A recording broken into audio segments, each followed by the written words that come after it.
14, 15, 16 years old, you start to realize, hey, you could be really good at this. You could be like a pro. You should really focus on this. Maybe you could make Team Canada. Like, that'd be amazing. And then you start really pushing for that. And then you start to realize the more stuff I cut out of my life, the better I will be as an athlete. Like, ever since I was a kid, it was just like, I think my natural state is like that very competitive, like that, like, I mean, I call it like that monster. I started my second year junior, I was winning everything that I entered basically on the road and doing really well.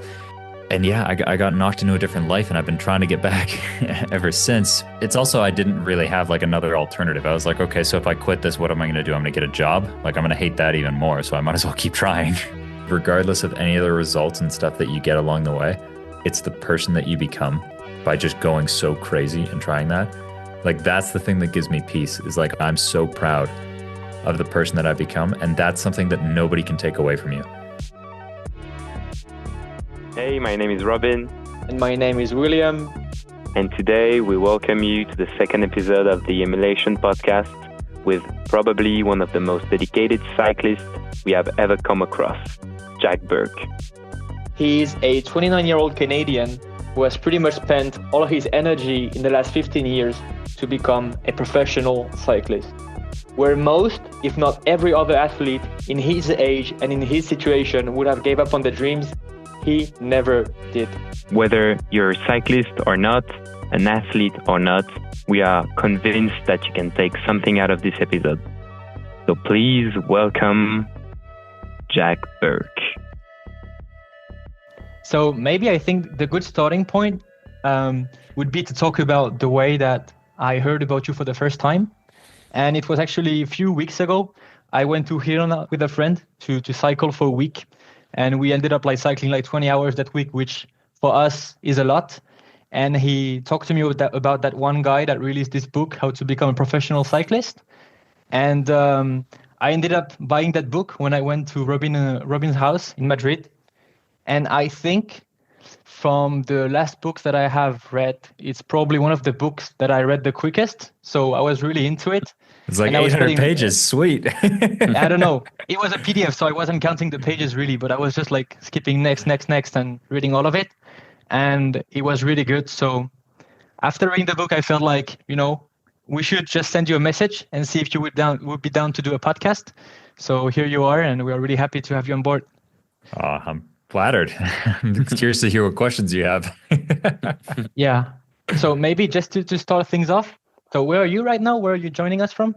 I'm in Stubai, Austria, so right near Innsbruck in Austria. So Innsbruck is 600 meters and I live at 1100 meters, so just in the mountains up above Innsbruck. And how is it there? Do you recommend? Nope, it sucks. No one should come here. It's terrible. Don't come to Stubai. It's full, awful. No one would like it. This is the difference between North Americans and Europeans.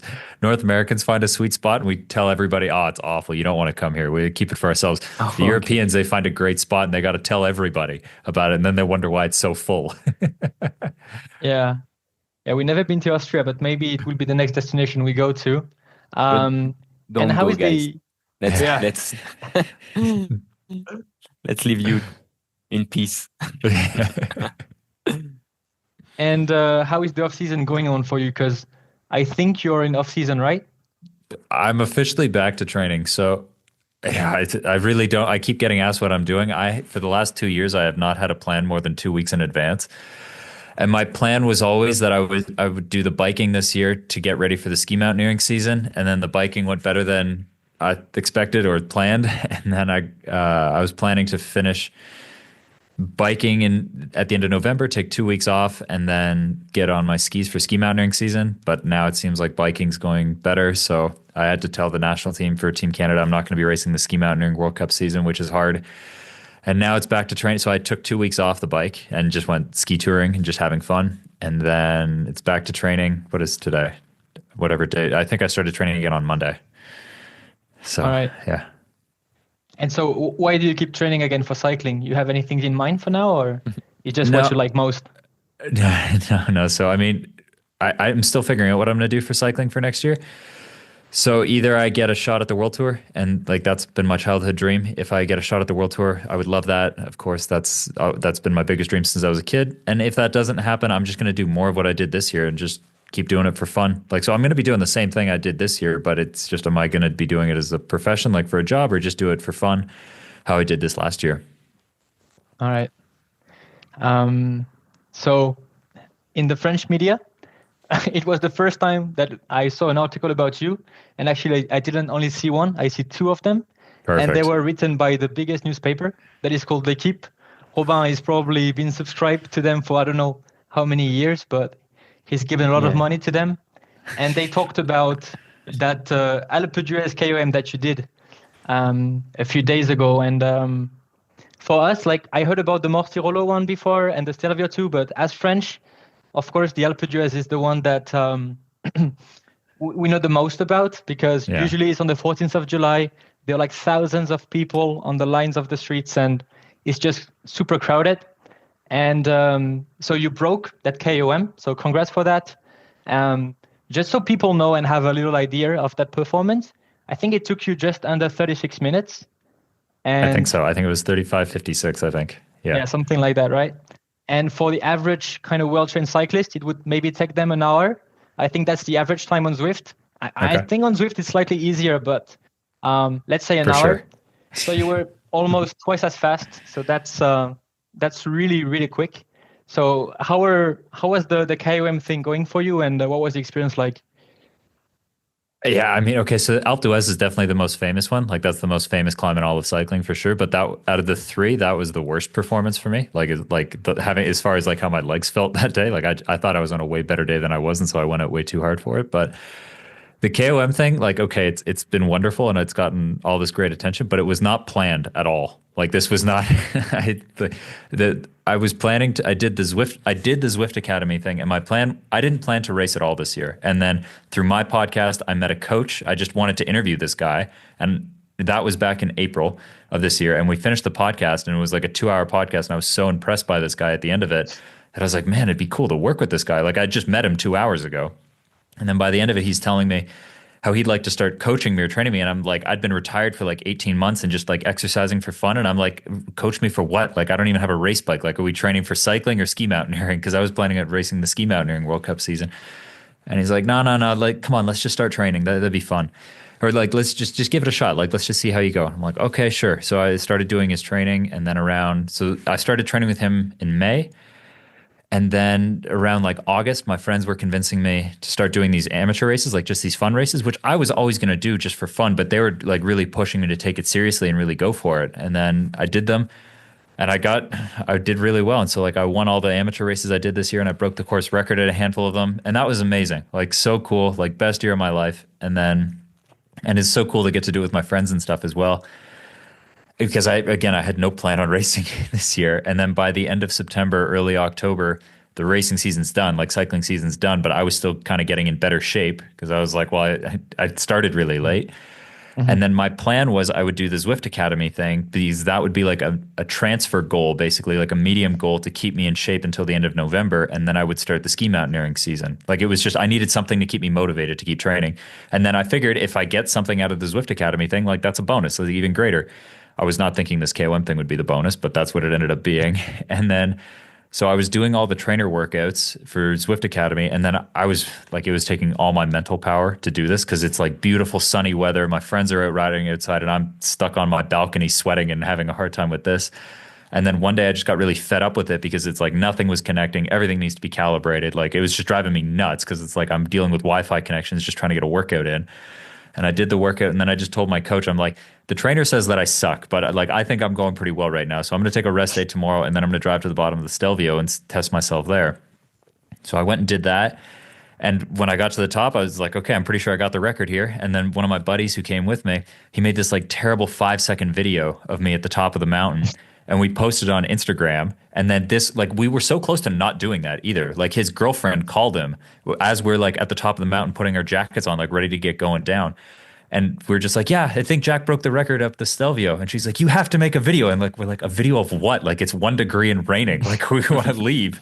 And she's like, make the video. And then so we made the video, we put it on Instagram, and then that blew up. And that, I think it has like 450,000 views at this point. Like it really went crazy with that. And I was like, are you serious? Like people find this cool? Like out of everything I've done, this is the thing that gets attention? And then Scott, like the bike company, they lent me a bike for the year. And so they were stoked, like of all this attention that I gave them for it. And they told me, hey, we have a new bike for next year. Like, do you want to use this can you do something with this? And I'm like, this sounds amazing. And so I came up with the idea that like, oh, Alpe d'Huez doesn't have snow on it yet. Like maybe I could go do that.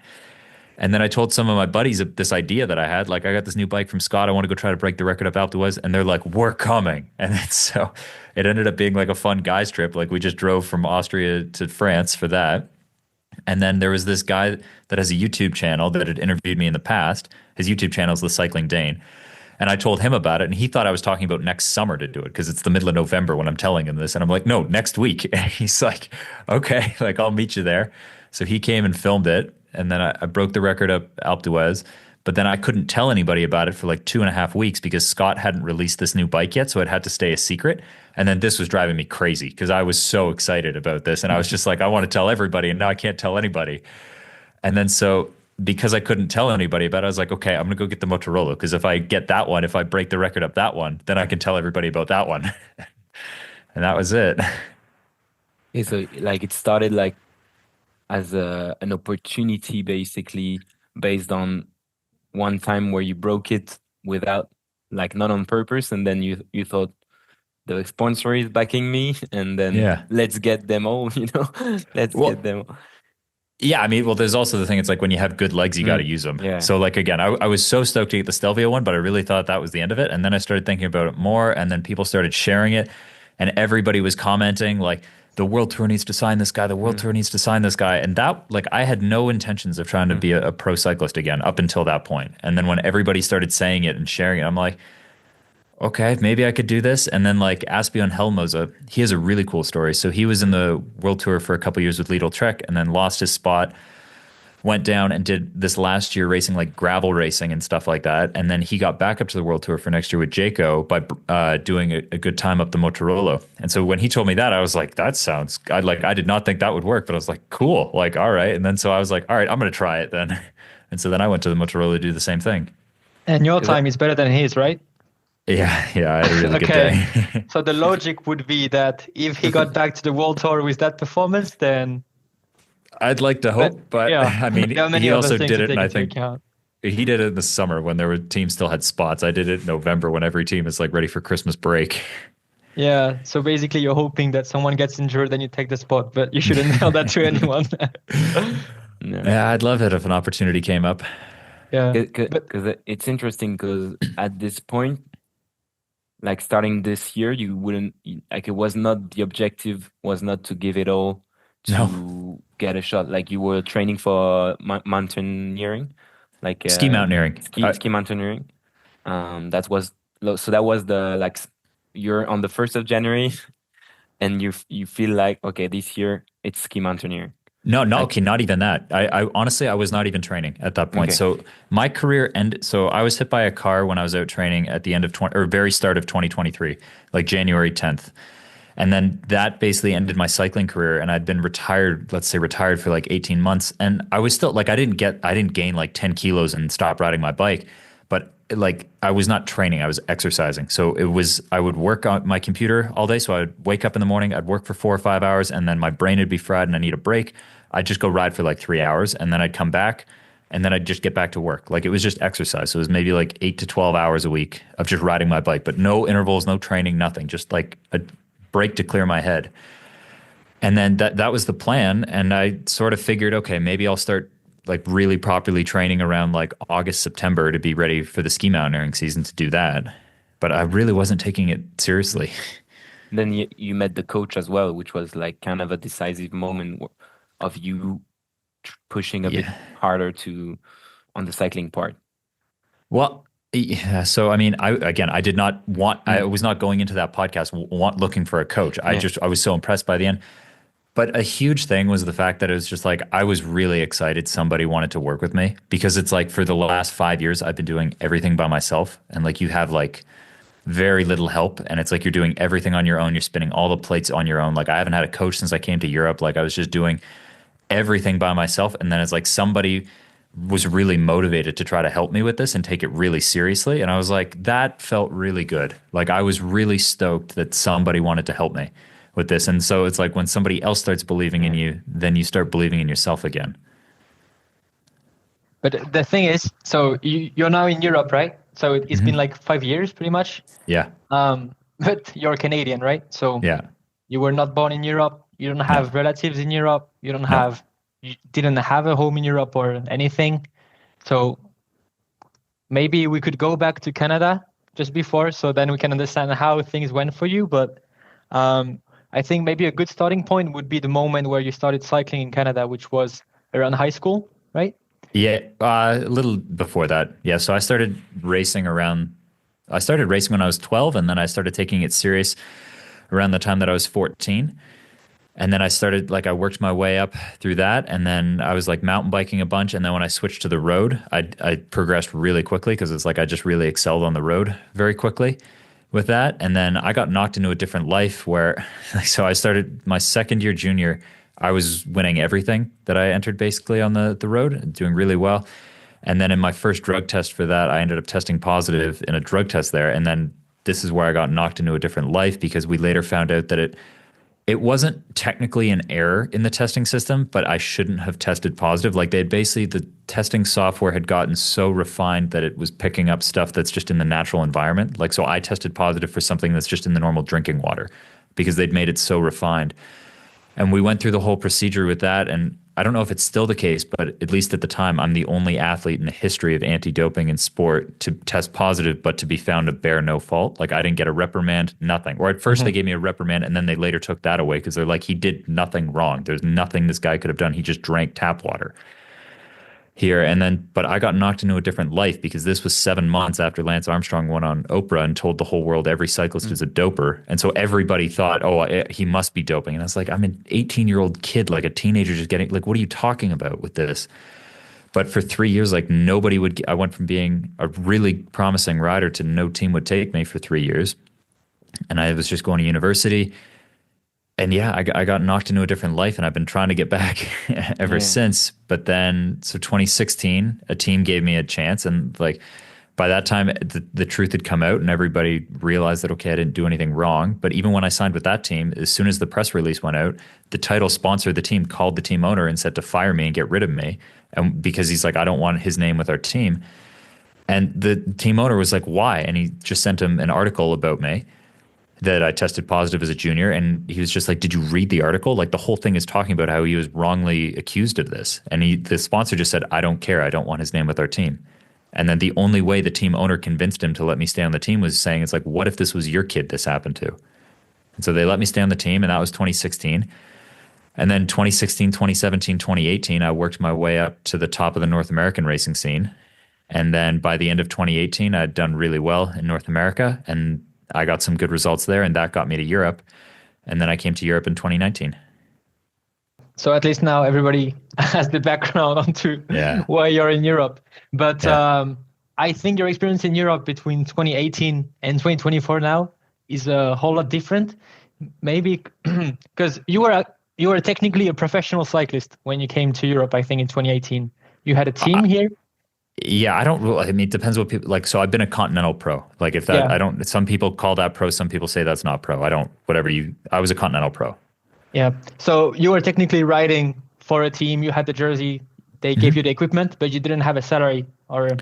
No, I had a salary from Leopard. So I got paid 750 euros a month from Leopard, and I had a place to live. So that was actually like the best setup I got because they gave me a place to live. The team was really well organized. We had like great opportunities to race, like great staff, like everything was a really, really good setup on Leopard that I had. So 2018, you come to Europe, and how are the maybe if you could describe just the way it felt for you to come into Europe for the first time, to not speak the language in the country in which you are, to basically leave all your family to come to Europe and these kind of things. How did it feel like? I hated it. No, I mean, it was really hard for me because like it's nothing to do with Europe. It's just Europe is different from North America. So it's like everything, like now I love it. I absolutely love living in Europe now, and I prefer the lifestyle over North America. But when I first came here, it's like you don't understand the language. You're completely on your own. Like you're basically living in solitary confinement. Like 4 or 5 days would go by and I haven't spoken a word to anybody. There's like nobody, like I'm just living in this little village on my own. you don't like you're breaking rules you don't even know existed because like the rules are different here, and like you're just also just like forced to grow up like really quickly. Like you go from I was living with my parents when I was living in Canada, and now it's like you're on the other side of the world, and then it's like sink or swim. And the hard part is you have nothing. Like it's a bit easier if you come from North America, Australia, something like that, and you go right to a pro team where they're paying you like a real living wage, and then it's like you can buy a car and you can have a little bit of like niceties to make life a bit easier. But I didn't have any of that, so that was really tough. Like I really did not enjoy it at all. My first, like by the end of the year, I was just so depressed and missed home, and I wanted to go home because I was just depressed. And you've said like I've heard you on another podcast that it's basically like this 1 year thing where you leave your country to go to Europe. Everyone at the end of this year is completely depressed and want to go Yeah, back. And exactly. No, I've never heard a cyclist say it was easy their first year. And it'd be the same thing if like a European was to go to Canada or the US. It's like everything is different, everything is hard. You're just figuring out how to live here. But yeah, exactly. and what keeps you in motivated to go back is that you like at some point you feel like it's the thing you love, cycling, so you cannot just run So away I from it, no?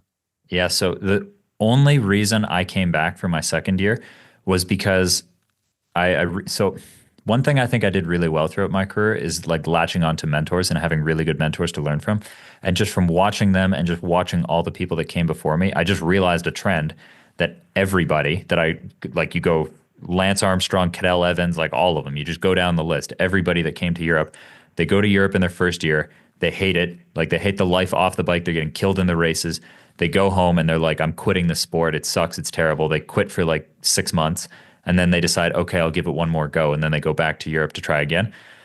And I just saw that pattern enough times that I was like, okay, like I'm probably going to end up doing the same thing. So I'll just skip the quitting for 6 months phase and just go back. That's interesting because as well, I think there's a lot of young athletes that would be listening to the podcast, whatever the sport. And I guess what you're saying, that it can help a lot of people just to, because it's true that in all stories and all journeys, especially for athletes, there are trends in phases where you're down, where you're depressed, where you feel like it's impossible. And it's interesting that just the fact that you knew that it's happened to everyone, then you felt like, okay, I'm not gonna go down that route. It's quicker to just know that I'm going to go back anyway. So let's Well, just, yeah. it's also I didn't really have like another alternative. I Mm. was like, okay, so if I quit this, what am I going to do? I'm going to get a job. Like I'm going to hate that even more. So I might as well keep trying. And you were in Austria. In Austria, that was No, my like, first year I was in Germany. My first year I okay, was in Germany, right near the Luxembourg border. okay, okay. So that can be tough. Yeah. I've been in Luxembourg and I was not too happy either. And I I'm mean, French. yeah, there's nothing wrong with that area. Yeah. I like the mountains, and I live for the mountains. And I was coming from living in the mountains in Canada, which was like my dream place to Mm. live. And I went from it's like actually I remember this. So I was so depressed the whole year in where I was in Germany. And again, nothing wrong with Germany there. It's just I didn't like living in farm country. I wanted Mm. the mountains. And I remember one of the last races we had of the year was in Italy, and we were driving back from this race at the end of the season. It was like one of the very last races we did, and we had to drive through Austria. And I remember it was the first time I'd seen mountains since I left Canada, and I was like, "Oh my God, like they have mountains in Europe. This is amazing." Like I didn't know they had this. Like, okay, there's good parts I can enjoy here. Do you think it would have been easier if you had been to France, like to the Alps? Yeah, if I was in the mountains, sure. But I Yeah. mean, the biggest thing because I noticed this in my second year, the biggest thing that would have helped me is if I was living with somebody, another Canadian, American, Australian, like somebody else where English was their first language and they weren't from Europe, like that they were in the same boat as me. Because Yeah. that's what I had in my second year in Europe. I was living, because of the COVID lockdowns, I was living with a Kiwi, like a guy from New Zealand, and we Mm. just lived together. And that made it so much easier because it's like fine, like you're not completely alone all the time. Like you have somebody say good morning, good night, and eat dinner with. And the second is when you're breaking the rules and like people are screaming at you and telling you you're a problem and all this kind of stuff, if you're by yourself, you just feel hopeless. Like you just feel like an idiot and like it's terrible. When you're with somebody else that's also making the same mistakes, you can laugh at each other. And then it's kind of a bit funny because you're both hopeless together. Yeah, it's crazy how like going through a hard time with a friend with someone that's exactly in the same position as you. Exactly. It really divides the suffering from it. Yeah. I mean, I think everybody can relate. Yeah. It's like before an exam, and when you're before an exam and someone is much more stressed out than you, then you feel like so calm. You're like, I'm this doing guy's screwed. I'm gonna be fine. Yeah. The thing with Robin, we've both been to South Korea for studying. That's how we became friends in the end. But I think I relate to that a lot because I think if I had gone to South Korea by myself and not understanding anything about the language, then the culture is also different. But the fact of being there with friends that have the same age and we're doing the same mistakes, it was just like so much fun. And we actually bonded a lot. And the friends that I made during that time are friends that I think I will keep for a lifetime. So that's like, maybe it's not like a hack and like a shortcut to success for sports, but I think it's one of those low-hanging fruits that everyone should kind of go towards, which is like to surround yourself with people that are like in the same boat as you, and that just makes the journey so much more enjoyable. So your example with that Kiwi guy is really good, but yeah, it's good that you talk about that because I feel like sometimes people, and that relates to something that you've talked about in other podcasts, I think, is, the lonely chapter thing. Yeah. And I think there is like a good side of that story and a negative one. And the positive one is that in this lonely chapter, it's basically the moment when you're trying to pursue something, but the people that you're friend with, they don't really get what you're doing. So that could have been you in high school. Maybe you didn't have any friends that were that much into road cycling, into cycling in general, and they didn't really understand what you were doing. You were not smoking with them. You were not drinking with them. You were not doing the same stuff that like a teenager in high school would do. And then there is also the lonely chapter where I think some people, they like the idea of being lonely. There's kind of like, they're trying to romanticize the life a bit too much. And I feel that would lead people to like unnecessary suffering. So where do you see this lonely chapter thing? And is there like any benefit in that? Or is just something, or it's kind of like unnecessary stuff and people should just try to find friends in the same spot that are doing and just quit on speaking about that lonely chapter? Wow. I mean, I guess like one thing that's maybe a bit unique about me is I've been alone for most of my life. Like because like my parents knew nothing about cycling. Like the joke I said, like my mom's very, very proud of me in cycling and what I do and all this kind of stuff, but she has no clue what's going on. Like when I broke the record up Alpe d'Huez, the whole freaking media site is talking about this. My mom just sent me a message, was just like, "Oh, it looks like you had a nice biking trip in France with your friends. How was that?" Like she has no clue what's going on with any of this stuff. She's very proud, but has no clue. And then I was always just sort of isolating myself from my friends because I wanted to focus on my sport. And what I mean exactly, that lonely chapter that I wrote about in my book was talking about, it's like when you're growing, when you're trying to get to the next level, whatever it is, like let's say you're trying to make it as a pro athlete or growing, whatever it is in life, by growing, you don't fit in with your old group of friends anymore, but you don't yet have the results to fit in with this new group. Like you're not yet hanging out with other pro athletes because you're not there yet. And you just have to get comfortable with spending a lot of time alone. And because I spent so much time alone, I'm actually just fine spending, I'm pretty good at sorry, I'm just turning off my notification so it stops dinging. That's me. But Right. I got really good at spending time alone. So for sure you do get lonely, but I mean, it's pretty effective if you just want to work. Like if you just want to be left alone just to focus and work, like it's a good skill to develop. I'm not sure if it's healthy to go for years and years like that. Like now I have more friends in Austria than I've ever had at any other point in my life. And we all go together like once a week. We all get together at one of my buddies' place and we just hang out for the evening, or we go to dinner once in a while. So like I do have that, but for like a very long time, I spent a lot of time alone because I just wanted to train or focus, or like these last 2 years, I was just working on like building this little business that I built for myself. And now it's gotten to the point where it mostly just runs itself. So I don't really have much to do. And it's nice, but it's like 2 years of feeling like you're just eating glass and not knowing when it's going to end. And did you feel like you were even more lonely after what happened in 2013 and this Yeah. test that like Yeah, crushed yeah. you? I mean, like, if do you have any recollection of this day and how you felt really when you received this email and then For your sure. life basically is turned upside down? For sure. And so like if you look at my life, there's been like a couple like really traumatic things that have happened to me. One would be that. Another one would be like I don't ever talk about my dad, and I don't like using his name, but like he was super abusive, like a really like he was an alcoholic and just really abusive. And I mean, the short answer to it is that the last time I saw him was when he was taken out of our house in handcuffs, and I was the one that called the cops that night for that. Like that was hard. And then and the years after that and everything that came after that. And then in 2022, when I was hit by the car, and then you just wake up in a hospital on the other side of the world, you have like a broken back, all my teeth smashed out. My teeth went through the top of my lip, so I could only eat liquid food. And then when I would do that, the liquid like would leak out of my face because there was just holes in my face from where my teeth went through my face. And I only had 30% vision in my left eye because my right eye was completely swollen shut and my left eye was almost completely closed. And then I found out I have all these medical bills. Like I should have had a health insurance at the time. And I found out later I didn't have health insurance. So now I'm completely broken, laying in a hospital bed. I have all these medical bills I got to figure out. I feel like my cycling dream has now just been taken away from me. And it's like everything is on fire and you have to figure out a way to keep the ship from sinking.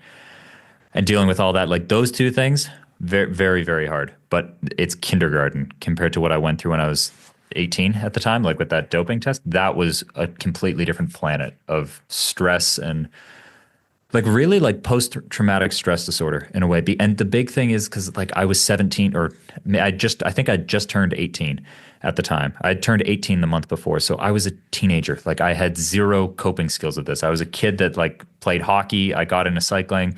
I worked at a bike shop and that was it. Like I had no coping skills for this at all.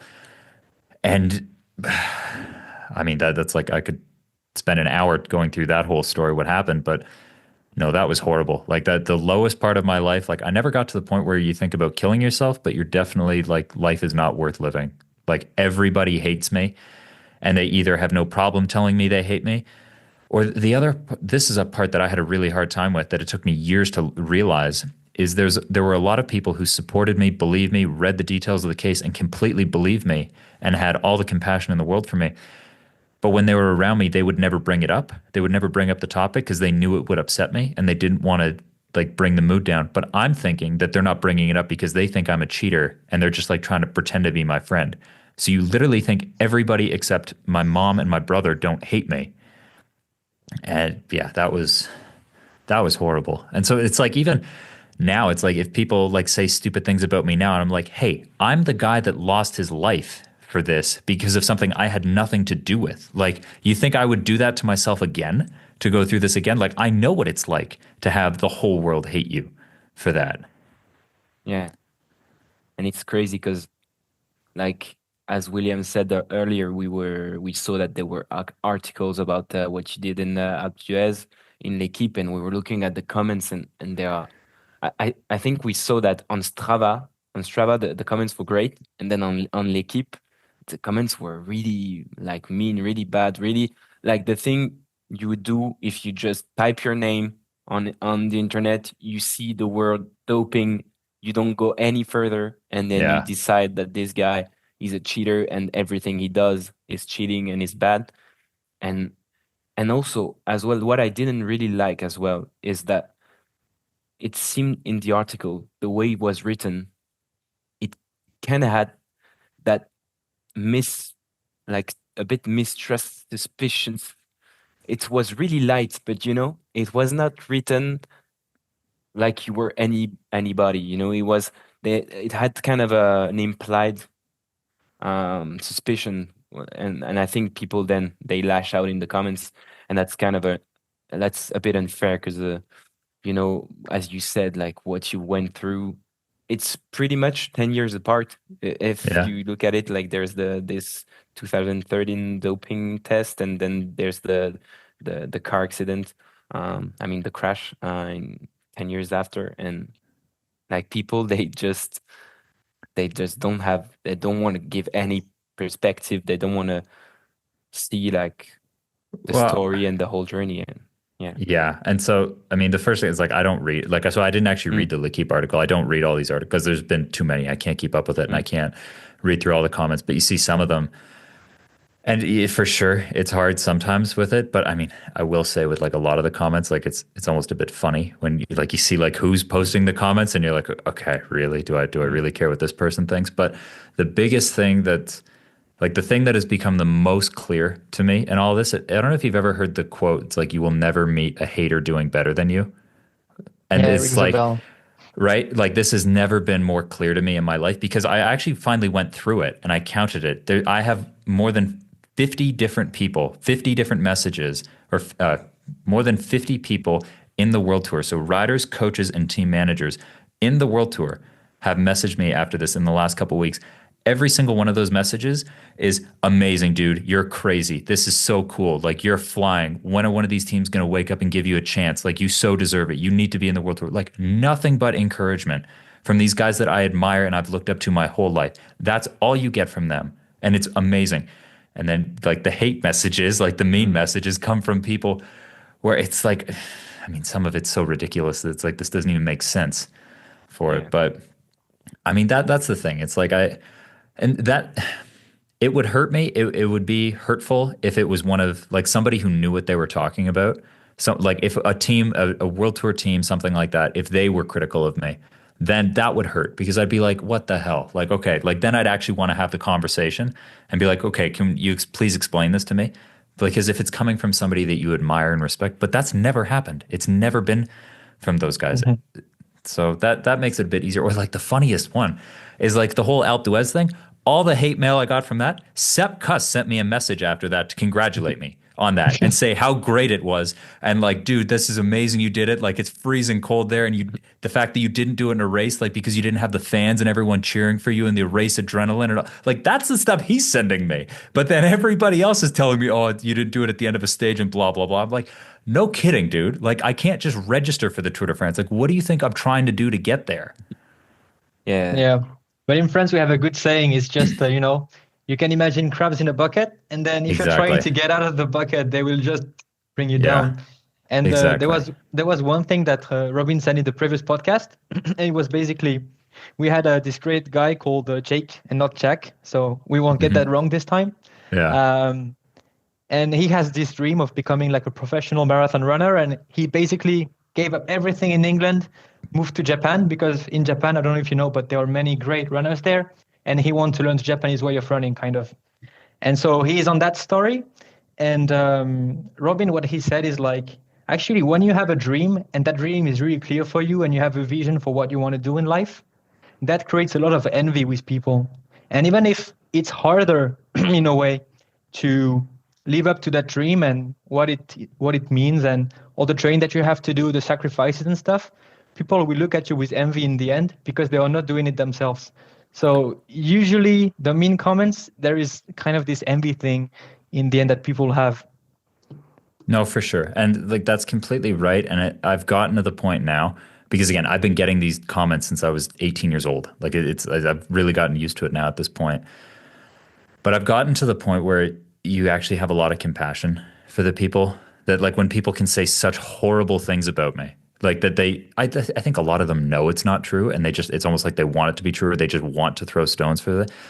Like if somebody is that hurt, you actually do have to have like some compassion for them. Because like, for example, like for me, the guys that I look at, it's like Mike Woods, Bart Lemon, Primoz Roglic, like these guys that made Swain Tuft, like these guys that that didn't quit on their dream and got a pro contract when they're at their late 20s or early 30s in the case of Swain. Like to me, I see that I'm so motivated for that. And then the part when I first started getting all this media attention stuff and people are saying mean things, I'm like, what the hell? Like, guys, I'm your freaking spokesman in this. Like, I'm not an 18-year-old kid who like lives at home and basically lives like a World Tour pro and goes straight to the World Tour on like some perfect development team. It's like, I'm your freaking dude here. Like, I'm the guy who's like working a normal job and still trying and doing the thing that anyone can do, like this Strava stuff. And then it's like, if you can't relate to me, I'm like, I don't know who you're waiting for here, man. Like, I feel like I Yeah. should be pretty relatable to a lot of you guys here. Or like the fact I literally came to Europe with nothing and everything I have here, I had to build over all these years. And on top of that, it's like everything I do other than being an athlete, whether it's my podcast, the books, the courses, like the podcast, all that kind of stuff, everything I do aside from my sport is giving away free information for other people who want to chase this dream, like interviewing the best coaches and riders in the world to give away all this information. And so other people, like I'm your biggest freaking cheerleader if you want to go for this dream. And that's all I do. And it's like, it's still not enough. And you have people that want to tear you down for that. And I'm like, what is enough at this point? Yeah. But you do have to have, if somebody looks at something like, again, sorry to go back to my original point, I look at guys like Bart Lemon, Mike Woods, Primoz, Swain, and when I see that, I'm like so inspired because I'm like, oh my God, it's possible for me. But if people look at me and it's like they don't get like that's not inspiring them and they instantly think like he must be cheating or doing something wrong and or like he must be lucky or whatever type thing or he's talented, it's like, dude, like come on, like you got to have a little bit of belief in yourself first. Yeah. And I guess what they don't realize as well is that if you get a shot, maybe you'll be the 29 years old on the cycling world with the most pressure. Yeah. Because like I mean, Yeah. No, I know. with That's with your journey, like if looking at what L'Equipe is saying and like the kind of doubts that is like written and subconsciously, yeah. I don't imagine what would be what would happen if you get that contract and if you go to the Tour de France. And I mean, you would be an attraction and everybody would. I think that there's two teams really, that the ones that would want you to bottle it up, and Yeah, the for ones sure. that would love to see you like with winning at the top of the Alpe d'Huez on the stage. I guess, yeah. I guess your story and stories like yours of people that just don't want to give up on their dreams, that want to give it everything, even if it means like taking huge risks. I think that they triggered a part of us that maybe gave up on something. Maybe we feel like, okay, look at this guy, he's trying everything, and I stopped like at 25, and maybe I feel like I had something more, and that gets you mad sometimes, I guess. Yeah, and I think from my perspective of it, I mean, the cycling one is hard because it's been such a long journey for it. Well, okay, I'll stick with the cycling journey one, for example. There are people that look at me now and like the cool life that I have with cycling and all the stuff that I do. And the comment you get is like, oh, must be nice. Like, must be nice to have the life that you have now. But like a couple years ago, when my life was on fire and you have nothing and you're still willing to try for it, they look at you like you're stupid and you should give up on this and just go get a job and all this kind of stuff. And I cut a lot of those people out of my life because I was like, no, I'm sticking with my dream here. And now those people come, like the people that were telling you you're stupid and look down on you like you're some sad loser a couple years ago, now look at you and say like, oh, wow, must be nice. And the thing is, like, you think when you're going through the hard part, you think the thought in your head is like, oh, I'm going to show them one day. Like one day I'm going to be great. But when you actually get to that point, you just feel sorry for them. Or like you don't even really care at that point. Like I'm just genuinely happy with the life that I have now. And I really enjoy it. But going back to your comment before about how like if I did get a shot at the tour, like, oh my God, the pressure that's going to be on me there. I hadn't thought about this until yesterday. Yesterday that popped through my head and I was just like, Jesus Christ, can you imagine what they're going to say then? If I'm not Yeah. doing well, they're going to be like, oh, for sure he was cheating. That's why he's not doing well. And if I am doing well, it's going to be like, oh, it's because he was cheating. And all it's like, Yeah. you can't win either way. And I think if I got that shot a few years ago, I think it would crush me. I think because like cycling is all I had, and I think even just the pressure of that would crush me before I even got to the start line. Now it's like, of course I would love it to get a World Tour contract. Like that is still my biggest dream. Like the World Tour, the Tour de France, and the Olympics, still my biggest dreams ever since I was a kid, no question.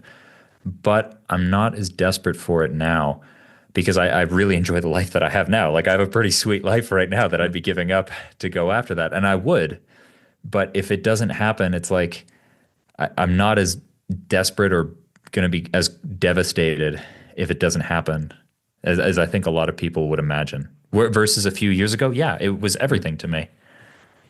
And you think like this realization that you have, is it an advice for young athletes? Just have a plan B that you like, have other projects in your life that you're excited. Because also one of your previous podcasts that I listened to, you said that maybe what you lacked at the time where you were a continental pro was you couldn't relax because you were so stressed of not making it. And Yeah. maybe if you'd had the book, or if you'd had the podcast at the time, maybe a part of you would have like relaxed a bit and said, okay, I really want that, but I really like that as well. And just sleep on your two ears and let's see. Like, is it something that people can take as an advice? Okay. So the short answer, and like if you just want to arrive at the answer, Mm. is that yeah, I am a better at even though I did not try as hard this year, I am a better athlete. I enjoy sport. Like I've never had more fun riding my bike. I've never had more fun racing. And I think I'm a much better athlete now because I have all this other stuff that uses my brain instead of my body. The book, the business, the podcast, blah, blah, blah, all this kind of stuff. So yes, having a little bit of balance in your life, having other things in your life so your whole world is not about cycling, absolutely that will make you better. But that is not useful information to give any young athlete because that's the advice I got my whole life. It's like, you need to have other hobbies. And I'm like, dude, all I want to do is be a pro cyclist. Like, what do you want me to do? You want me to go to school? I don't like school. Like, I feel like that kills me doing that, or like all this other stuff. And so the advice I would give, well, the first part is I think when you're very young, when you're starting off in cycling, you do have to be 100% crazy. If you want to make it as a pro, you have to be, this is all I'm doing, excuse me, all in, 100%, no balance in your life, because there are so many guys that are trying that hard. And to get to the world-class level, I do think it takes 100% commitment, no balance, like risk it all, go all in on that, no plan B. I think that's the only way you get to the world-class level.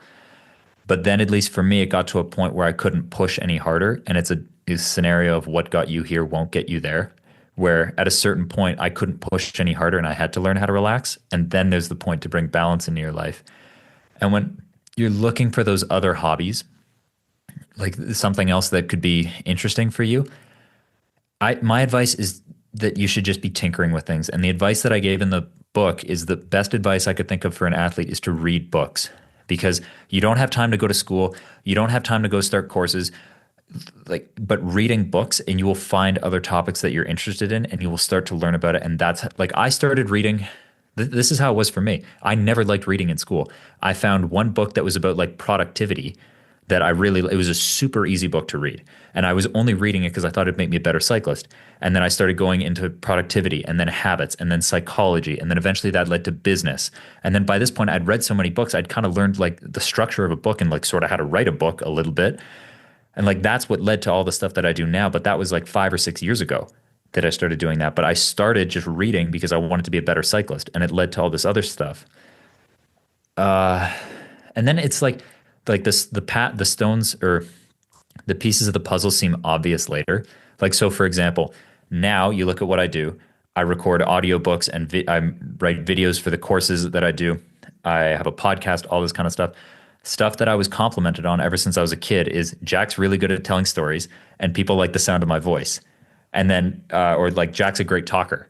And then, but like when your mom tells you that in kindergarten, you're like, yeah, yippee, mom. Like, what am I going to do with that? But then later down the road, you're like, oh, podcast, that makes sense. Duh.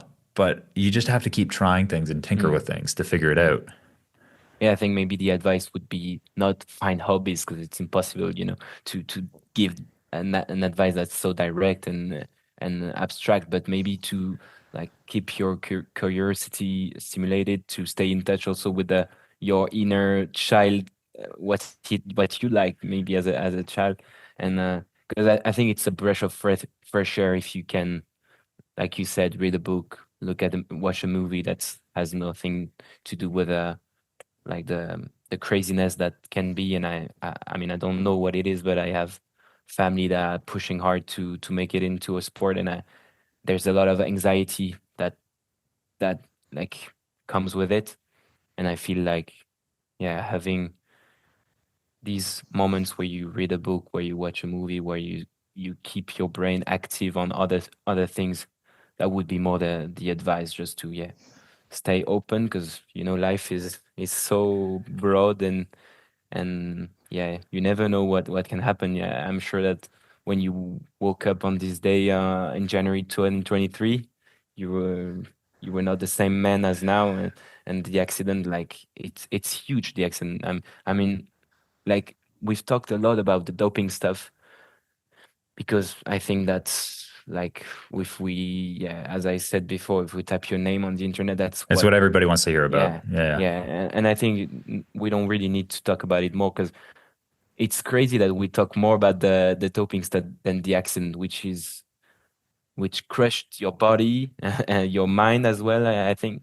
And yeah, I don't know what I started with that thought, but I feel like, yeah, you never know what can happen, and life can bring you to dark places without you like figuring without you like knowing how to deal with it. And that's why staying open to other things, other topics, reading books, I think that might have helped you a lot, in recovery as well, because at that point I'm sure that you thought it was over, like, your career. And Well, at the time, I thought everything was on fire, and I was desperate to keep. Like, I can tell you the stories about after that injury, because that was some other crazy stuff I've never really talked that much about. I mean, I wrote about it in my book, but I haven't talked about it that much other than that. But to go back to our previous point, if somebody's trying to find another hobby, something like that, aside from cycling, like if they're just like younger me and all they want to do is eat, sleep, and train, all they think about all day long is training and whatnot. If you're trying to find that other thing,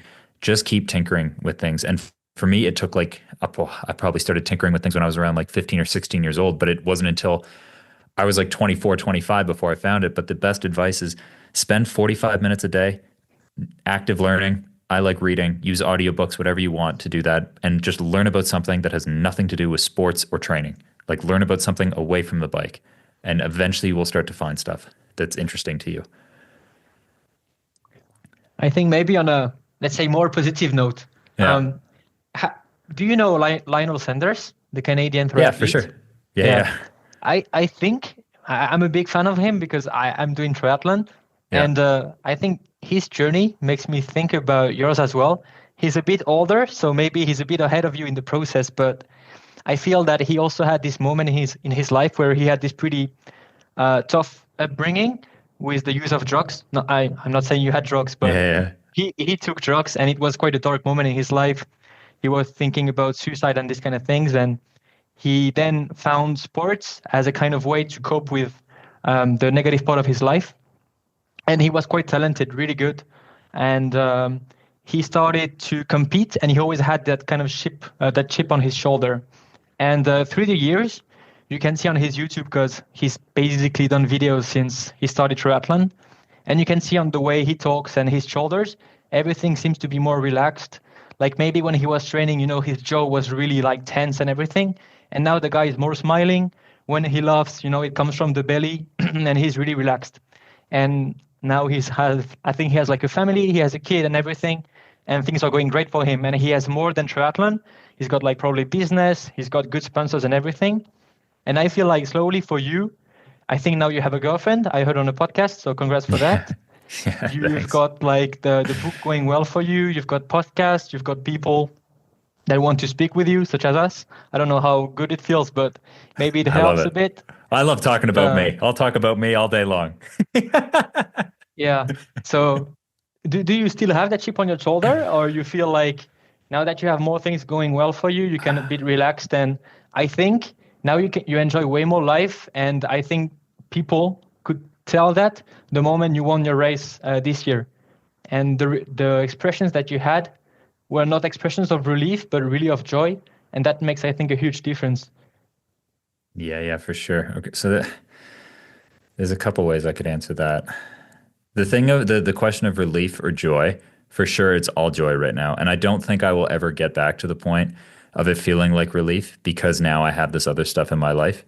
Like, and to be clear, like for my whole career, it was always just relief because all I had was cycling. And so it was always, if I had a good performance, it was like, oh my God, thank God I'm not a loser type thing. And you really didn't enjoy it. Versus this year, it's now all joy because I have so much other great stuff in my life. But the other way I could answer this question is I forget how you phrased it at the beginning of the question, but It was basically the chip on your shoulder. Yeah. Yeah, the chip on your shoulder. So the way I would actually answer this is like ever since I was a kid, it was just like I think my natural state is like that very competitive, like that, like I mean I call it like that monster, like tooth and claw all the way, like fuck you, let's go. Like I want to win, I want to compete type thing. And I've always been like that since I was a kid. And this last year was the first year where it's like there was no monster in there. It was literally just me having fun with my, like, I really did not care that much. I was like, I'm just going to have fun with my friends. I'm so grateful and thankful and having so much fun that all these other people want to support me because my whole life I was the one pushing the gas pedal and everybody else was trying to get me to pull the brake more. Versus this year, it's like my friends were having to encourage me to push the gas pedal. Like my coach, when I started work with him, he had to remind me to leave comments on my workouts. And I'm just like, Jesus Christ, like I am like a freaking junior and a half right now. Like I've done this my whole life and I cannot believe my coach is having to remind me of this stuff right now. But it was all just fun for that. And, but I do, so, okay, talking about next year, let's say, if I got a shot at if I was just doing what I did, if I didn't get a shot at the World Tour and I was just doing what I did this year, I think it would be the same thing. I would just be doing it for fun, just enjoy it. I'm Jack the athlete for 3 to 5 hours of the day, and then I go back into like normal life, all the other stuff I enjoy. If I got a shot at the World Tour and I got a shot to like compete against the best guys in the world, 100% it'd be that monster again that just wants to like spends all day and night thinking about how to get better and just like focus, push. And it would be still from joy because I have all this other stuff in my life. It's not from relief. It's not from desperation. But it's the thrill of competition. It's like I love competing. And the thing is, it's like I would take, if I didn't have a shot at that, I would take it for fun because it's like it's really hard. Like you look at the most competitive guys in the world. If you've competed against the best guys in the world, are you going to be that motivated to do like just amateur races or fun races? No, like you would just enjoy it for fun type thing. But if you had a shot to compete against the best guys in the world and you really get to test yourself and see what you can do, then it's like, fuck yeah, let's go. Like then it's that competitive monster that's just like tooth and claw, breathe fire, let's go. And I like that. Like it sounds like a negative thing, but I really like that side of me. And it's like, I think you have to be careful that it doesn't burn you, that you don't become like an angry or mean person. But I like that competitive drive in me. I think it makes me good at a lot of the things that I do. I think you use it every day with the podcast and with the book in a way. I think that's why it's so successful. Yeah. And like in the best case scenario, what would you like to like for you? What would be the best way to contribute to a team actually in the world tour? Like, I love this question. I love this question because like no one ever asked me it, but like this is something. And I think it's because of all the other stuff that I have in my life. My dream, like the best thing in the world to me is I would love to be a rider, like the best support rider for a team. I would love to be on a team going for GC in the Grand Tours. And my dream is to be the best support rider for whoever the leader is. And the vision in my head of like the big dream that I'm chasing is that when the team is selecting the riders for Giro, Tour, Vuelta, Jack, if they're going for GC, Jack is the first rider they pick for the team because they know it doesn't matter who the leader is. Jack is the best support rider for that. And that is like that's my dream. I genuinely enjoy. I think I'm somebody who's better at making other people better than going for my own results. I think that's just, I don't know if it's my personality or whatever. I think I'm better at doing that. And it brings me a lot of joy. And it's also, I think it's a more fun way to go through pro cycling than always having all the pressure on your shoulders. Like, so for example, like somebody like Sepp Kuss, like I'm not saying I'd ever be at his level, but that's something that I really admire for that. And it wasn't always like that. Like when I was much younger, it was that I wanted to be the one winning the Tour de France and stuff like that. Like I wanted to be the winner and the big show person. Now, I think it's because I get enough credit or accolades from the other stuff that I do off the bike that it's not as important for me to be the superstar on the bike. I just genuinely enjoy helping others with that. Like I'm so excited when somebody else does well and they're like so stoked and they're just like jumping up and down and you know like you helped them a little bit of that and then they're so happy with you. Like that actually I actually get more of a thrill from that than when I win. Yeah. But yeah, that's the answer.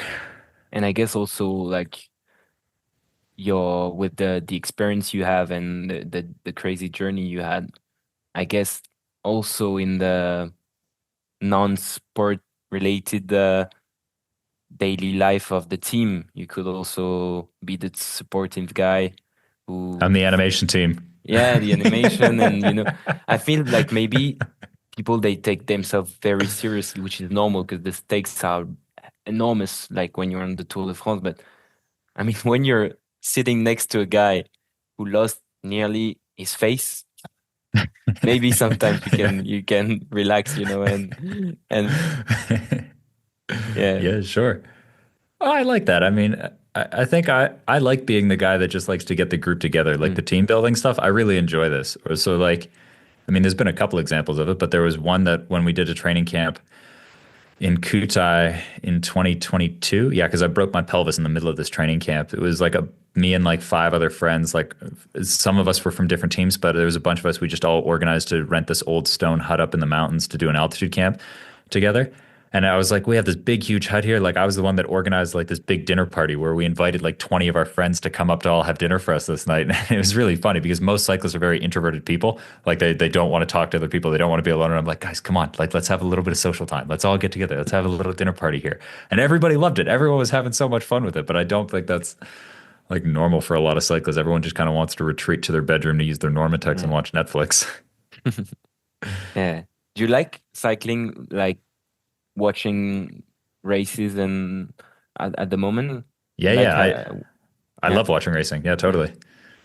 Because it's a bit different. Because I'm a huge Tour de France fan because it's been the thing I watch every year since I was a kid. So I've never been too much of a geek on the other races, but Tour de France, I have my knowledge of Tour de France, and I've seen it evolve, through my lifetime, which is not that long, but it evolved quite a lot from, like, especially when the Sky team arrived. Uh, there was like, before, it was a bit more of a messy chase to the GC, and then they came. It was really a strong team, really destroying the other ones.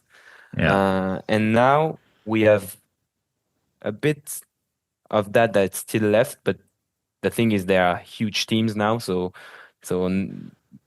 like more than one team can crush the others. But it's true that this year I was really, like, I feel like people were a bit mad that Pogacar, he didn't let any other other rider win. He wanted them all. I love that. And yeah, that's the monster in you I love that loves. that. Yeah. Yeah, I feel like it's better now than it was 5 years ago. I like the new, like, it's more offensive. Pogacar, he brought something that was a bit lost, especially a bit with Sky. Sometimes it was a bit of a more controlled way of racing, which I understand because, if they're the best, like, they don't have to make the race crazy. Pogacar is the best and he wants the race to be crazy, which is nice for people. And then people get mad because he wins everything. I think that's the way sport works. But yeah, it's. I think, do you know that racers, like, in the World Tour, that they like to race but they don't like to watch. Uh, Like they.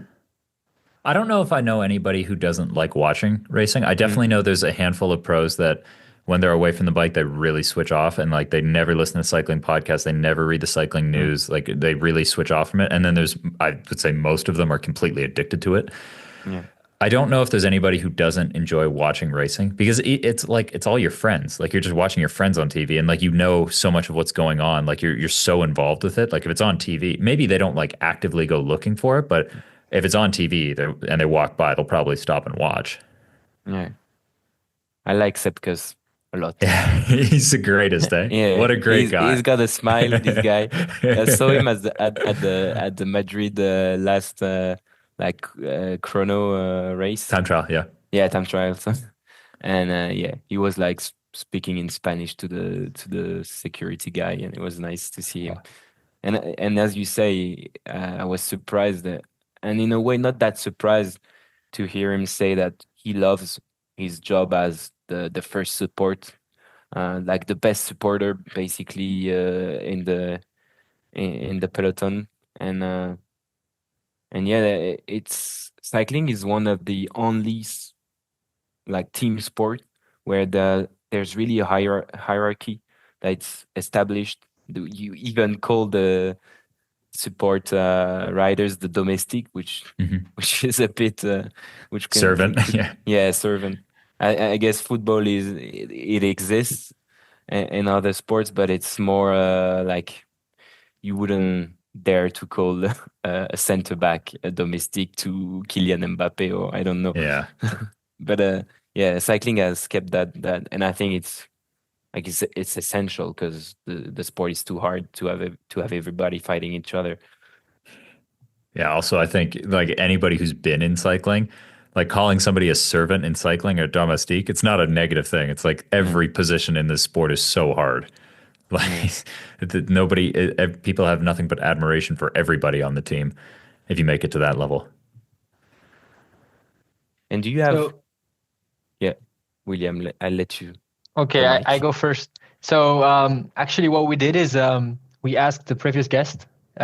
So we asked Jake a question to the next guest that we will have on the podcast. So we've got a question for you from him. So the question that he had for you is, if you weren't a cyclist, which sport would you have the best chance of turning pro in? Cross-country skiing. I think I'm better suited to cross-country skiing than cycling, for sure.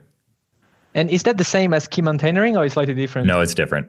I mean, ski mountaineering probably as well, but like ski mountaineering would have been hard to make it from Canada because we just don't have the infrastructure for it. Like ski mountaineering is really a European sport.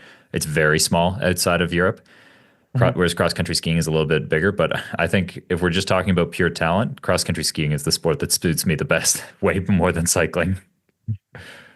Okay, And then you need to so- switch now. No. I've committed too much to this. And what was your question, Robin? No, I was like, because before we started talking about the best case scenario for you reaching the world tour, which role would you like to have? And then the other part of the question is, if it does not happen, like, do you have other dreams in cycling or outside of cycling? What would be the thing that gets you excited? If I wasn't a pro cyclist, do I have other dreams from that? And even Honestly, now, like tomorrow, if all world tour teams they say no, Jack, it's never gonna happen. well, yeah. So because if it's never going to happen, like that's okay. Like that would be my last dream. I would love to go to the Olympics. Like that's still my dream for that. And that was my plan, was to try to qualify for the Olympics next year for ski mountaineering. But other than that, like I've achieved all my childhood dreams except the tour and the world tour, because it's like my dream as a kid was I want to be able to do whatever I want all day, work whenever I want, and just spend all day playing outside the mountains. And that's the life I have right now. I work 7 days a week. I never take a day off. I work every hour I'm awake, but it's because I'm addicted to it. Like to me, work is like video games to some people. Like I just really enjoy doing it whenever I'm not using my body for sports.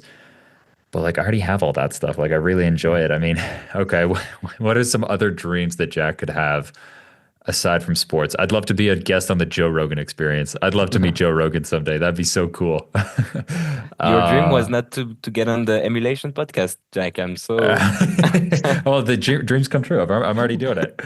What else would be cool? Do you want a don't know. family, maybe, or Yeah, is it sure. something- Like that. Yeah. For sure. I want a family, but not for a long time. Like I always said I wouldn't have kids before I was 40, but I don't Yeah. know. We'll see what happens. Yeah, sure. I'd love to have a family, but right now I'm just having too much fun doing me. Yeah. I mean, I like toys, like I like cars and motorcycles and that kind of stuff. Like that would be fun. But that's like material stuff, it wears off pretty quick. Like when you buy cool toys, it goes away pretty quick. That's not something to set your dreams around. Other than that, yeah, just sports, really. That's like the big dreams. Other than that, I have everything else. Like I'm really just enjoying. Like I think I do a good job at living in the moment, and I am like at a 10 out of 10 on the happiness scale of right now.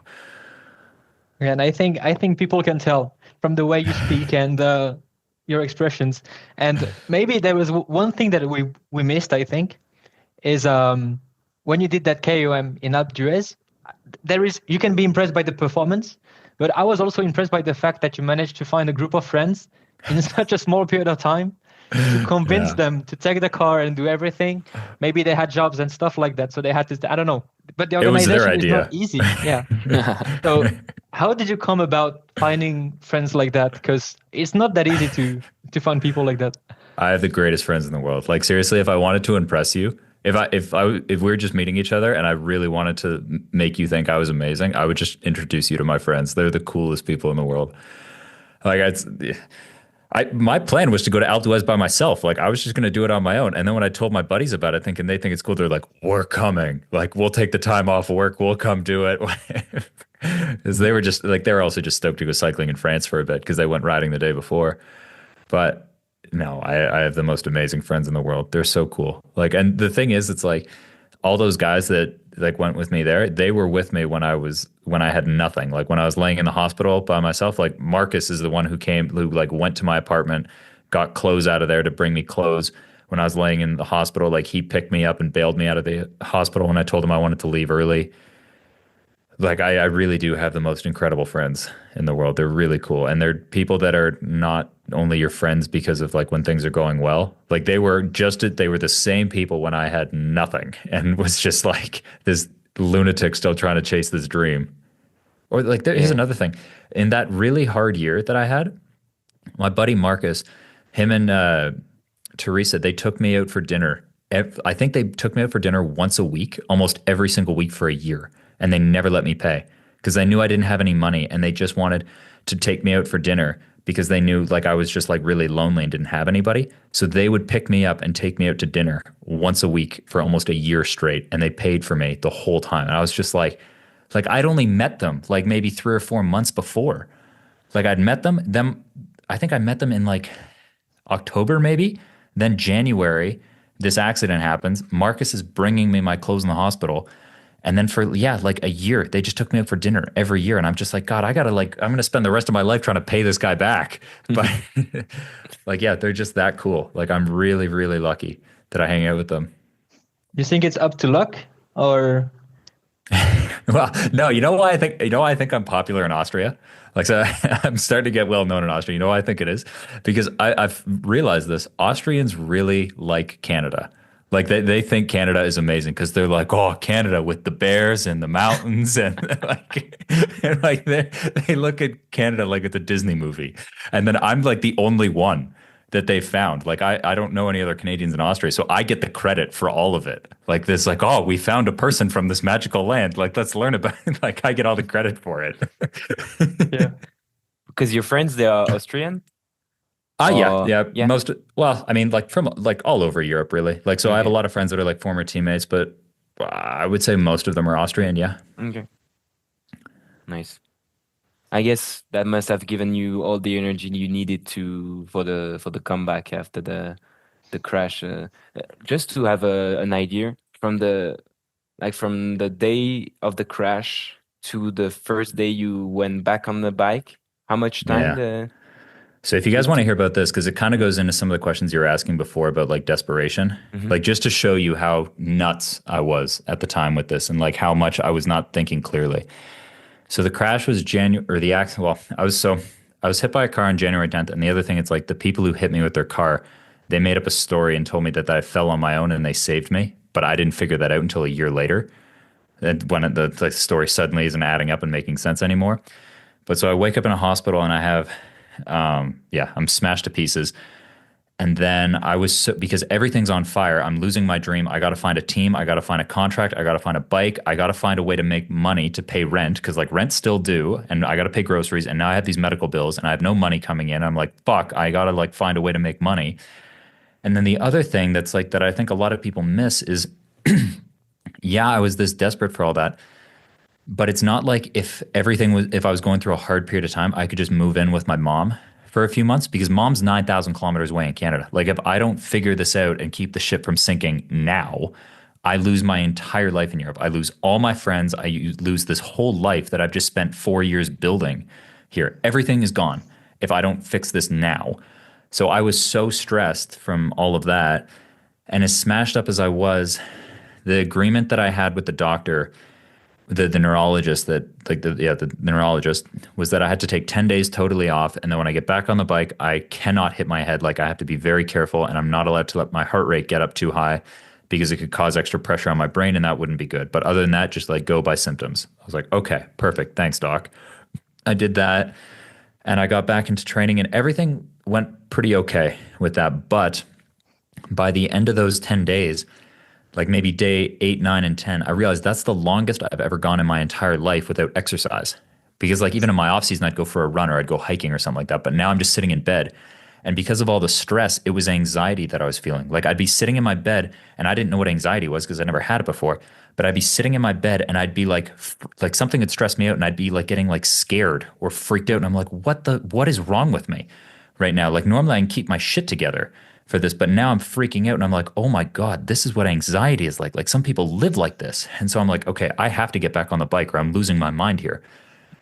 So I got back on the bike and I started riding and I was riding a lot. So like, I think like 2 or 3 weeks after I got back on the bike, I already did like over 30 hours on the bike or something like that. Like I put the stats on Instagram and stuff like that. But here's the thing. When I got back on the bike, it was really just a way to numb myself because of all the stress. So it wasn't even that I was probably telling myself I'm training because I got to be ready for the season. But part of it was just I had to knock myself out. I had to train so hard during the day that I was exhausted and would just pass out at the end of the day because it was the only way I could wake up in the morning and I'd be emailing teams and working on trying to solve all these problems for like the first 4 or 5 hours of the day at my computer. By the end of that, I'd have to stop. I'd have breakfast. Then I'd get on the bike and I'd just ride for like 7 hours and I had to be listening to music or podcast the entire time because I could not handle to be left alone with my thoughts. Like I just needed pump up music for like 6 or 7 hours straight, just riding. I'd get home. I'd be so tired. I'd have to still be like, even when I was in the shower or cooking dinner, I had to have something playing like noise because I could not be left alone with my thoughts. Otherwise I'd be stressing out about everything that's going on. I'd finish dinner and I'd just pass out and fall asleep. And then if I had a rest day, I would just work on the problems all throughout the day, but then at a certain point, your brain is too tired and you can't deal with all this stuff. So you have to stop. And then I would just be sitting in my bed just panicking and I couldn't sleep at night because I was so stressed about this stuff. And one of the crazy things that happened from this is now if you see photos of me, when I have like a t-shirt on or something like that, I have these big veins that run down the front of my biceps. Those were never there before. Like as skinny as I'd gotten in the past, those popped up in the middle of all this because of all the stress. Like something like for whatever reason, I grew these big veins down the front of my biceps in the middle of that period of time because I can only imagine it's from the amount of stress that I was under from all of that. And then I forced myself to come back to racing. Like I was looking for a team and I got a guest ride for a team in North America and I went back to race the Tour of Gila. And on the second stage there was this massive crash where it was like probably the biggest crash I've ever been in my whole career. And I smoked my head again there and I broke my helmet in like 3 or 4 places. Like I very clearly had a concussion from this, but I was so desperate to race. I was asking other teams for a helmet so I could get back in the race. And thankfully none of them gave me a helmet. And so that was the end of that race. And then you start feeling the concussion symptoms. And that was the last time I remember actually crying a little bit because it's like I that's just not how I deal with stuff. Like I think the time before that would have been like 6 or 7 years before when my dog died. But like it's not how I dealt with anything. But I just remember getting in the ambulance and just like breaking down crying for like 5 or 10 seconds, just really quickly and being like, oh my God, I'm so at my limit right now. And it was also because of the brain injuries. Like you have no control over your emotions. And then, so that was the second hit to the head. That would have been in the Tour of Gila in 2023 when I tried to come back into racing. Then 3 or 4 days later, I was staying with my friends in Tucson, Arizona before I would fly back to Austria. And I just went for like an easy endurance ride. Like I took a couple days off after the hit to the head. Everything seemed fine. I started to get back on the bike. I borrowed a friend's bike. I went for like a 4 hour ride. And at the very end of that ride, I was just riding no hands, just like messing around with my phone. And the wind came ripping between these houses and grabbed the front wheel. And I missed grabbing the handlebars, probably because I had like slow reaction times from the concussion. And I smoked my head again. And that was the third time. And then I completely lost it because I was just terrified of ending up with brain damage for the rest of my life. And you just feel like you're so stupid and all this stuff. And I never told anybody about that third, or I only told like my mom and like a couple of the guys in my life because I just didn't want to have a lecture from everybody else telling me how stupid I am to be getting back on the bike. Because I'm like, yeah, I don't need that right now. Like my life is on fire. I want a hug, not a lecture right now. And that is, I mean, I came back to Europe and I was really struggling with the concussion symptoms at this point, like really having a hard time with it. And then I tried to race again anyways. And then I went back, I trained again, and I found I could guest ride for a team at the Tour of Upper Austria, which was a race here in Austria. And a friend let me borrow a cyclocross bike and we just put some road wheels on it. And I went to do this race. And then the first couple stages, the concussion symptoms were so bad that I was like, you could not lie to yourself anymore. It's like you're like falling asleep in the race and like having to like shake your head to get yourself to wake up. And then after a while, I just couldn't deny it anymore. And I pulled to the side of the road and I stopped. And that was like the end of my cycling career. But yeah, like I look back and I'm just like, what the fuck? But that's how desperate I was. It was like, if I don't do this, I have nothing in my life. Like I drove myself. And part of the reason why I was okay at the end of it is because I'm like, I'm playing with my life right now. Like if I hit my head again, I'm ruining my life. Like I'm a vegetable for the rest of my life. And it took me getting to that point before I was like, hey, enough, stop. Okay. But cycling is all I had. So it seemed like you've reached the lowest point, not the day of the first crash, but over the next month. Over the next month. Yeah. And what was the pivotal moment where you kind of got your life rolling back in a sane way, if I may say? Yeah, no, it's totally fine. I don't know if there was a specific day. Because it was like a very slow process. Like when I started writing the book, it was never supposed to be a book. It was just I remember saying, like when I first started, I was going to take 2 weeks tops to write a training guide that I'd sell for $12 online. And I made myself the promise I wouldn't go on social media until it was done. Like that was the rule to keep me working on it until enough. And then I realized how much I enjoyed writing. And I was like, oh, this is like something I'm good at. Like I really like this. And then I would just keep like a stopwatch on my desk and I would just keep track of how many hours I spent every day working on it. And that's when like some good stuff started to come. If you want to ask for like a pivotal moment, this is kind of cool. So this would have been, I don't know, 6 or 7 months ago, maybe, with a girl that I was dating before. It's like we're not together anymore and everything's fine. It didn't end in a bad way, but like we were together at the time. And I just remember telling her, it's like, I have never worked harder in my life. I've never worked harder. I've never been happier. And it's the first time in my life where I have no idea where I'm going. It's like my whole life since I was 14 years old, I had the very clear path. I'm like, I'm going to the Tour de France, the Olympics, and the World Tour. That is where I'm going. I knew exactly like, here's all the steps along the way. And for the last 2 years, I haven't been able to see more than like 2 meters in front of where I'm going, but I'm working as hard as I can. And I feel like I'm doing all the right things. So this has to lead somewhere good. Like, I don't know where it's going to lead, but I'm doing all the right things. I'm working as hard as I can. And I love what I'm doing. I don't know where this is going to go, but it has to lead somewhere good. And I remember having that conversation with her because at the time I was just looking up to like all my mentors and like people that I really admired, like away from cycling. The people that had just been really successful and all the advice they were giving, I'm like, I'm doing all of those things right now. Like, there's no way this leads somewhere bad. I have no idea what I'm doing. I don't know what my goals are, but it has to lead somewhere good because they all did this. So that would, And I it guess, be like worked. the pivotal moment. Yeah, now it It worked. worked in a way. So Yeah, that's nice. yeah, Yeah, what you said, it made me think about what William said about the happiness and the relief. Maybe that's because that's crazy that you would think that when you had this clear objective, you were really not happy and stressed out. And yeah. once you let go of that objective and just focus on the present and what you can do, like what you can work on to let life basically guide you to what you really want.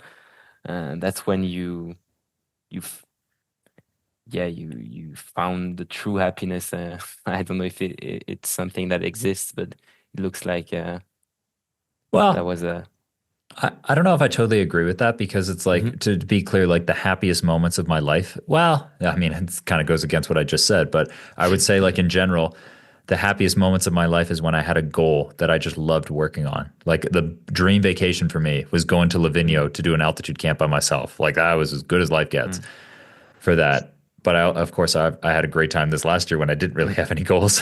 um, but I just think I took it too far. And I like, as far as like just the pressure, as far as like because this is how it works. You get into cycling when you're young. And then around the time of like 14, 15, 16 years old, I'm speaking from my own dates, but this is different for everybody. But 14, 15, 16 years old, you start to realize, hey, you could be really good at this. You could be like a pro. Like, you should really focus on this. Maybe you could make Team Canada. Like, that'd be amazing.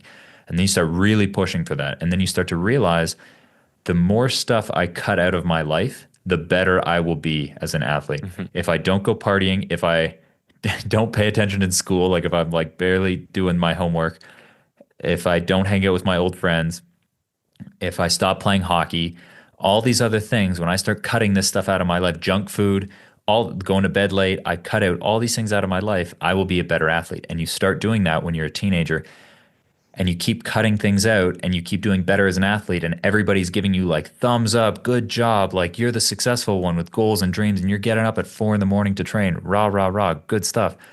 The problem is, and this is what really scared me when I'd see this with some of my other friends, is you meet some of these guys where they've been a pro cyclist their whole life, like guys and girls, and you meet them at like 30 years old. And when you talk to them about anything other than cycling, you feel like you're talking to a 15-year-old kid because that's when and I don't say this in a negative way because this was me until I was forced to come to Europe and I have to grow up. But you feel like you're talking to a 15-year-old kid if they're not talking about their sport because that's all they know because they have been like, that's when they left the real world. So they stopped growing up except in the cycling world. And what's so hard about that is through your 20s and your early 30s, as long as you're doing well on the bike, everybody says, you're amazing, you're great. As soon as you're not doing well on the bike, you're just the 30-year-old guy who knows nothing, who's Yeah, just like a kid. And that's hard. yeah. I guess maybe it's not the goal that was the issue in you being happy, but maybe it's being a sense of being trapped in that goal and having no escape route. And if that goal is if you're far from the goal, then you're nothing. Yeah. And I guess that's more of an accurate.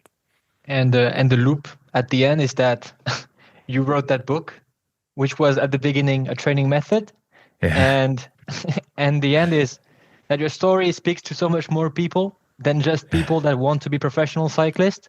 And that's why we are talking to you today, because Yeah. neither Yeah. Robin, Robin and I are interested in that. So that's I think is a huge victory because it will open you like much more doors than if you had done that $12 training program.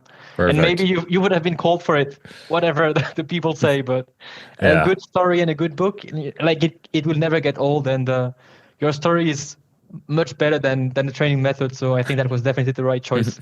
And maybe we can Flattered. just wrap this podcast up with the last question. And that question comes from someone that follows the Instagram page. His name is Henardi Gergo, and his question is really simple: was it worth it? Absolutely. 100%. And the longer version of that is because regardless of any of the results and stuff that you get along the way, it's the person that you become by just going so crazy and trying that. Like, that's the thing that gives me peace, is like, I'm so proud of the person that I've become. And that's something that nobody can take away from you. That's why I said it's like I'm never going to get that world tour contract. I'm never going to go to the Olympics. I'm never going to go to the tour. I'm never going to do any of that stuff. I'm totally fine with it because I'm more proud of the person that I became by chasing this dream. Like that is what I'm just like, I'm freaking sick. Like I love that. And I can walk around with my head held high because I know what I started with and I know I built this life for me. And I'm really proud of that. And that's the part that makes it worth it, that no one can take from you, regardless of if you reach the end goal or not. Well, thanks a lot, Jack. That's beautiful words to finish this up. I don't want to say anything else to ruin it. Maybe if you have some last words, people that want to know more, that want to follow you, where should they go? I think most people know me from a podcast. Like, so I have a podcast called How to Become a Pro Cyclist with Jack Burke. And that, though, I've never made $1 from that podcast. There's no ads, there's nothing. It's the whole point of the podcast is to provide free information about cycling and training from the best riders and coaches in the world. So if you just want that information, that's where you find me. That's what I do all the time now. If you want the book, howtobecomeaprocyclist.com, that's the only place to get it. But other than that, or Instagram, jburke95, if you want to just see complete nonsense. But yeah, that's me basically. Amazing. Thanks a lot for your time and for accepting this invitation. It was a lot of pleasure for us. So thanks. Thanks so much, William and Robin. Thanks. This is the end of the episode. Thank you guys for being here. That means you've reached the end. It means a lot to us. As always, if you want to support us, you can put a 5-star review on Spotify or any other platform. You can put a like on YouTube and a follow. If you want a specific athlete to be invited, you can also send us a DM on Instagram and we'll make the best to make this happen. Any last words, William? Yes, maybe I would just like to thank the people that left questions, ideas on the Instagram story last time. It is really helpful. So any help that you send us over is always really appreciated. And if you could simply share this episode to a friend of yours, that could also help the podcast a lot. So thank you for listening, and we hope